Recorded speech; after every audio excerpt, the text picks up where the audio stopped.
Mesdames et messieurs, bonjour.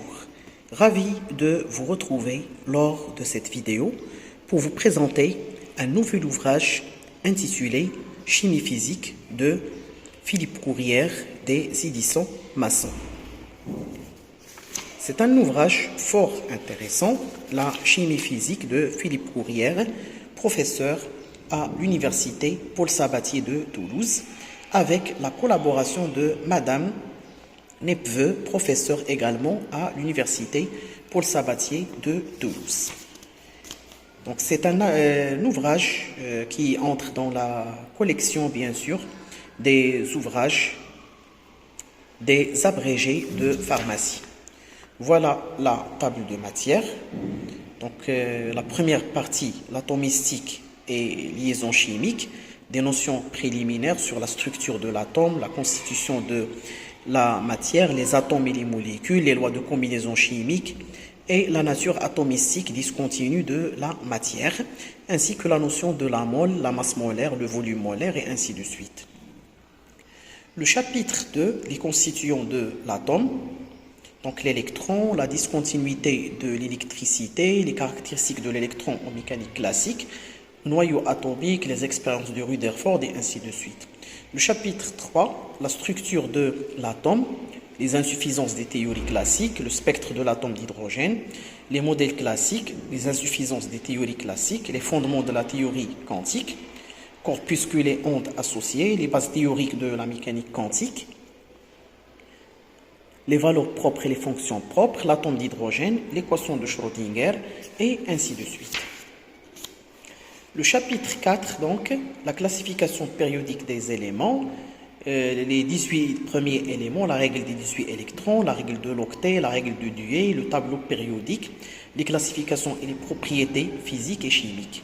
Chapitre 5, donc, la liaison ionique, les caractéristiques des généraux des liaisons, la liaison ionique dans le modèle de Cossel et l'énergie de liaison dans le modèle de Born et Born-Landé pour l'enthalpie réticulaire des cristaux ioniques.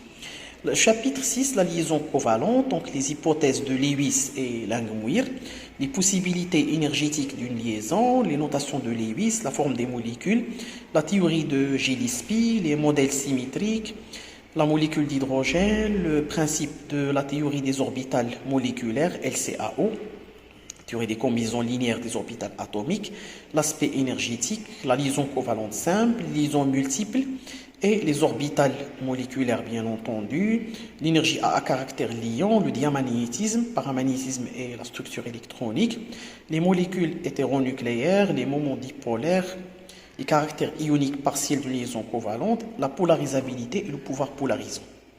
Le chapitre 7, la structure des molécules polyatomiques, les molécules polyatomiques conjuguées, telles que le benzène, le butadiène par exemple, les liaisons des composés de coordination, les molécules polyatomiques non conjuguées et ainsi de suite. Le chapitre 8, donc, autres types de liaisons dans la matière condensée, comme la liaison hydrogène, donc son mécanisme de formation, les liaisons de Van der Waals et la liaison métallique.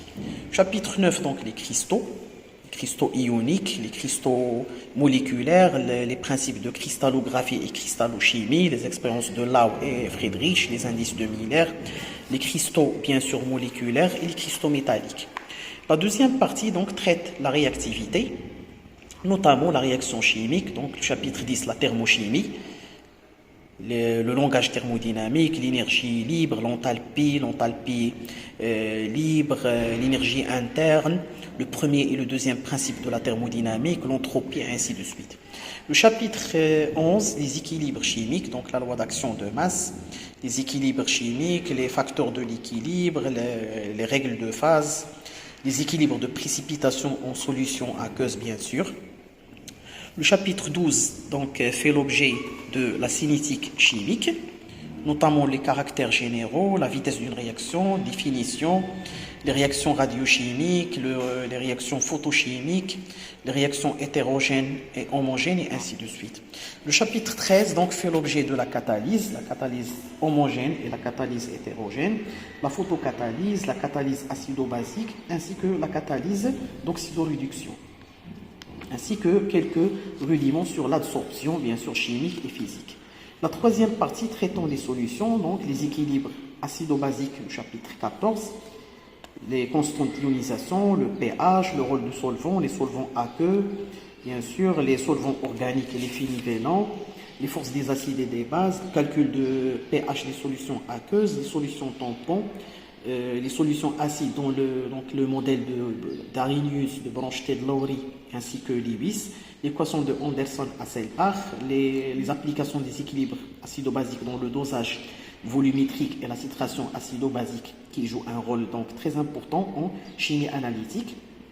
Les réactions d'oxydoréduction fait l'objet du dernier chapitre, donc les concepts de base, le transfert d'électrons, nombre d'oxydation, l'écriture des réactions d'oxydoréduction, la cellule électrochimique, normalement les potentiels d'électrodes et les potentiels de cellules, les cellules galvaniques, le potentiel standard de réduction, la formule de Nernst, les relations entre les paramètres électriques et chimiques d'une cellule électrochimique qui constitue le point de départ de la thermodynamique électrochimique, les potentiels formels, les titrations redox, les indicateurs redox et les réactifs redox, ainsi qu'une riche bibliographie. C'est un ouvrage fort intéressant. Donc, voilà quelques extraits de quelques parties du livre. Voilà, notamment, c'est un ouvrage donc, très intéressant. Tableau périodique. Voilà, la liaison covalente. Donc, nous sommes toujours dans la structure de la matière.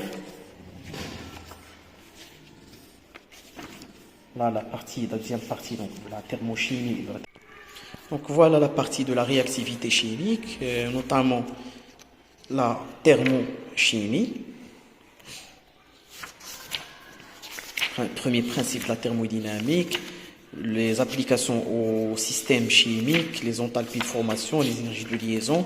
Le deuxième principe de la thermodynamique, ses applications, toujours en thermodynamique chimique, les équilibres chimiques, la cinétique, la température, l'énergie d'activation, la formule d'Arrhenius, la règle d'Ostwald, bien sûr, la règle de Von Toff, les différentes réactions radiochimiques, photochimiques, le rendement quantique, la fameuse règle d'Einstein, Dropper, la catalyse.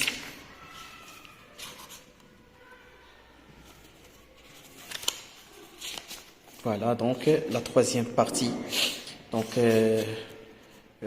traitons les solutions, bien s'articulons sur les solutions. Donc, l'équilibre acido-basique, calcul des pH des solutions aqueuses, les différentes approximations, bien sûr.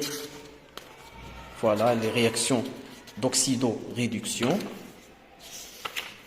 description des cellules électrochimiques. Donc, ce chapitre constitue donc les équilibres en solution, bien sûr, ainsi que les rudiments donc des réactions d'électrodes, donc la thermodynamique électrochimie ou l'électrochimie tout court.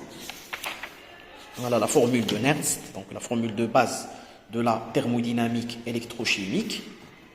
Donc, les transformations, c'est-à-dire donc la partie de l'électrochimie qui traite donc les transformations spontanées, les indicateurs redox et les réactifs redox. Voilà donc la bibliographie, donc certains ouvrages cités comme référence, donc comme la chimie générale de Atkins, la chimie physique de Barrow, tome 1, tome 2, la thermodynamique de Bory, les rayons X et leurs applications de Clark, la physique et la biophysique pharmaceutique également de Pierre Courrière, la pharmacologie quantique, un article donc de Pierre Courrière dans le fameux ouvrage qu'on a déjà donc présenté dans une vidéo précédente, la pharmacologie moléculaire de Yves Cohen, la chimie physique de Guy et Schwiller, la physique générale de Fleury et Mathieu, les éléments de chimie moderne de Cravel, Madras et Stratton, les principes de chimie physique de Harry B. Gray, la physique nucléaire appliquée de Gideon,